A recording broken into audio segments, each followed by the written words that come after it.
Halo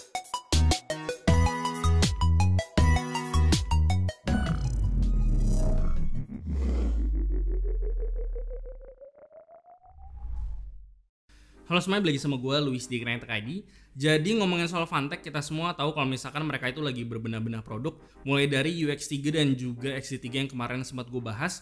Gue cukup impress dengan produk tersebut dan gue juga cukup appreciate mereka karena ternyata mereka mau mendengarkan feedback dari gue khususnya, yang dimana mereka itu ngedengerin feedback gue mulai dari coatingnya mau pakai apa, shape-nya kayak gimana, terus sensornya mau pakai apa, dan ternyata produk tersebut sampai sekarang bisa diterima dan juga bahkan udah memuaskan gue. Dan gue juga pribadi nggak menyangka bahwa gue bisa mengiyakan untuk menggunakan produk dari Fantech, terutama si XT3 itu. Dan mereka kemarin ini baru aja ngirimin gue sebuah headset gaming yang gue pribadi sebenarnya agak skeptis karena headset gaming mereka itu sebelumnya belum ada yang memuaskan gue banget. Dan harganya juga tergolong sangat murah, jadi tingkat skeptis gue itu bertambah-tambah lah. Dan tapi setelah gue cobain kurang lebih selama 1-2 mingguan, ternyata gue berlebihan, itu gue terlalu lebay. Dan secara singkat sih gue cukup impress dengan headset ini yang harganya sangat terjangkau. Dan headset ini adalah Fantech Valor MH86. Ini headsetnya ada di harga 200 ribuan, dari harga normalnya itu di 400 ribuan. Jadi langsung aja gue bahas mulai dari kualitas mic-nya, sound quality, comfort, dan kira-kira apakah headset ini worth it di harga 200 ribuan. Oke, jadi kalau dari segi desain sendiri, headset ini kembali lagi sangat berbeda dengan headset Fantech yang sebelumnya udah pernah mereka rilis. Yang sekarang ini menurut gue kelihatan lebih sleek dan minimalis banget tanpa RGB yang aneh-aneh, dan tentunya ini preferensi masing-masing. Jadi ada varian warna hitam dan kebetulan gue lagi pegang yang warna putih, yang secara colorway ini mengingatkan gue banget dengan colorway-nya PS5 yang warna hitam putih dan ada aksen warna birunya sedikit di bagian padnya.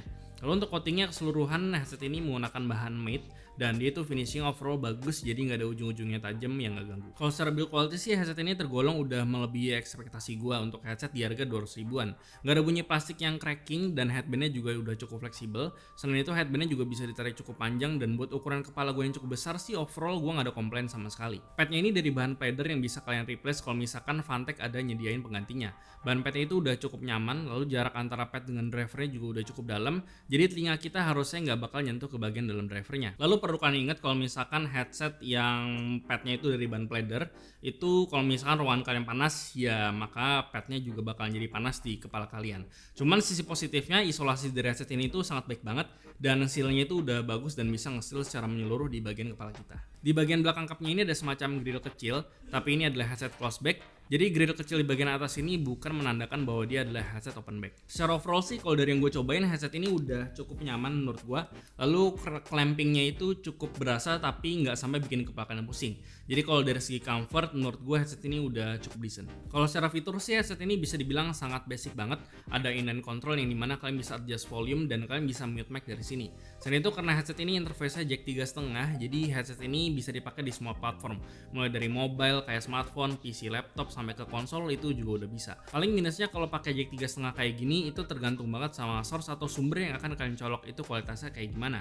Jadi kalau misalkan handphone atau PC atau laptop kalian kualitas audionya kurang bagus, ya headset ini juga bakal ngikut ke sana dari segi sound quality dan juga mic-nya. Jadi beda sama USB. Nah, yang kalian dengerin sekarang ini adalah suara mic dari Fantech MH86. Suara mic-nya bisa dibilang untuk harga 200 ribu, gue pribadi sih cukup puas. Suara gue udah cukup clear, terdengar natural juga. Cuman yang kurang paling adalah dari segi kompresinya aja. Jadi kalian harusnya masih bisa ngedengerin suara kayak gini. Dan dia itu mic-nya juga nggak detachable, jadi ya itu balik lagi ke preferensi kalian masing-masing. Tapi at least mic-nya ini masih bisa dilipat. Cuman sayangnya kalau misalkan mic-nya itu dilipat, dia nggak bisa auto commute kayak gini. Jadi ya suara gue masih bisa kedengaran kalau misalkan dilipat. Jadi satu-satunya cara untuk nge-mute si mic-nya adalah dari lewat si dongle-nya. Jadi gue coba aja matiin. Nah, jadi untuk nge-mute-nya itu harus lewat si dongle-nya. Dan untuk noise floor-nya bisa dibilang itu balik lagi tergantung sama grounding dari PC atau laptop kalian atau rumah kalian kayak gimana. Nah, kalau yang kalian dengerin sekarang ini adalah suara mic dari Cooler Master MH752. Ini adalah headset yang biasanya gue jadiin benchmark untuk nunjukin kira-kira kualitas mic yang bagus dari sebuah headset itu kayak gimana. Dan suara gue di sini terdengar resolusinya lebih oke, lalu suara gue juga jadi lebih natural.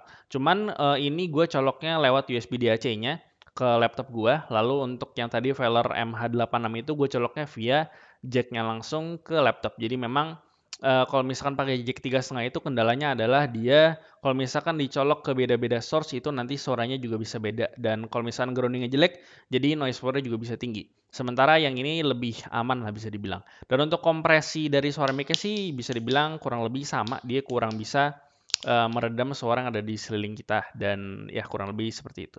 Tapi untuk harga 200.000 sih gue pribadi nggak bisa komplain. Tapi coba kasih tau gimana pendapat kalian soal mic dari Fantech MH86 ini di kolom komentar di bawah. Oke, sekarang lanjut ngomongin soal sound quality-nya. Untuk harga 200.000 jujur aja gue cukup impress dengan headset ini, dan bahkan kemarin gue disuruh nebak harganya ada di berapa, gue sempat nebak harganya di 600 sampai 700 ribuan. Tapi ternyata cuma 200.000, dan untuk 200.000 sih gue kemarin sempat skeptis karena di harga 200.000 paling cuman jual ngebas dan segala macam, dan ternyata setelah gue cobain gue cukup impress karena ternyata sound quality-nya cukup baik. Dan yang pertama dari bassnya sendiri, dia terdengar suaranya sedikit gloomy, jadi bassnya itu kerasa kayak ada di seling kita. Lalu untuk kuantitasnya dia nggak sebesar di si DBE GM500, dan detailnya juga lebih oke dibandingkan si DBE GM500. Cuman bassnya gue pribadi gue lebih suka yang ada di sini. Cuman itu balik lagi ke preferensi masing-masing. Lalu kalau dari midnya sendiri sih nggak ada yang bisa gue bahas karena nggak ada yang terlalu spesial. Lalu untuk suara vokal cewek dan cowok itu nggak ada yang nusuk dan nggak kasar sama sekali. Lalu untuk high-nya juga nggak extend dan suaranya juga nggak nusuk.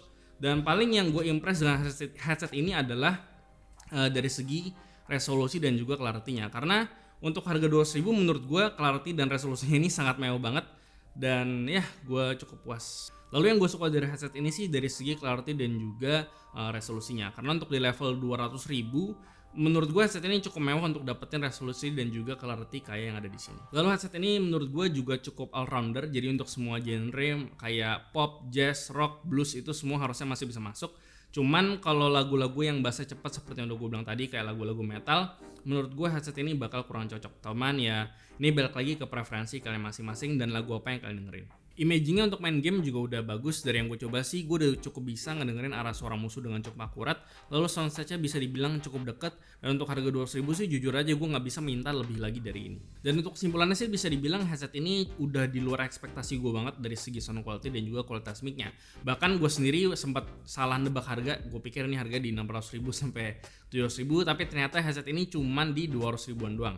Tapi ya memang karena keterbatasan interface jack 3,5-nya, headset ini jadinya nggak punya fitur apa-apa. Contohnya kayak RGB, lalu kayak punya software sendiri, lalu punya fitur Virtual 7.1. Ya kalian nggak bisa expect headset ini punya fitur itu.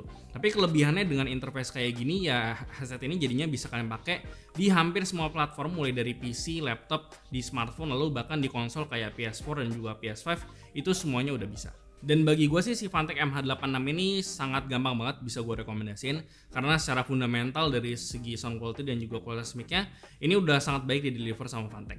Dan gue harap sih Fantech kedepannya bisa terus mengikuti pattern ini dan tetap bisa bikin produk-produk yang bagus dan juga bisa memuaskan kita semua. Kayak ya dari mouse udah bisa, lalu di headset low end juga bisa. Mungkin nextnya headset high end atau keyboard juga. Jadi kita tungguin aja, semoga nextnya mereka bisa bikin produk yang bagus-bagus lagi kayak gini. Jadi gue rasa itu aja bisa gue bahas soal Fantech Velour MH86. Seperti biasa, kasih tau gimana pendapat kalian di kolom komentar di bawah. Like dan share jika bermanfaat. Lalu follow semua sosial media kami di Facebook dan juga Instagram. Lalu jangan komentar kami juga di Discord dan juga di Open Chat. Semua linknya ada di deskripsi. Yang terakhir jangan lupa untuk subscribe. Gue dari Kenangnya TKID. Sampai jumpa di video berikutnya.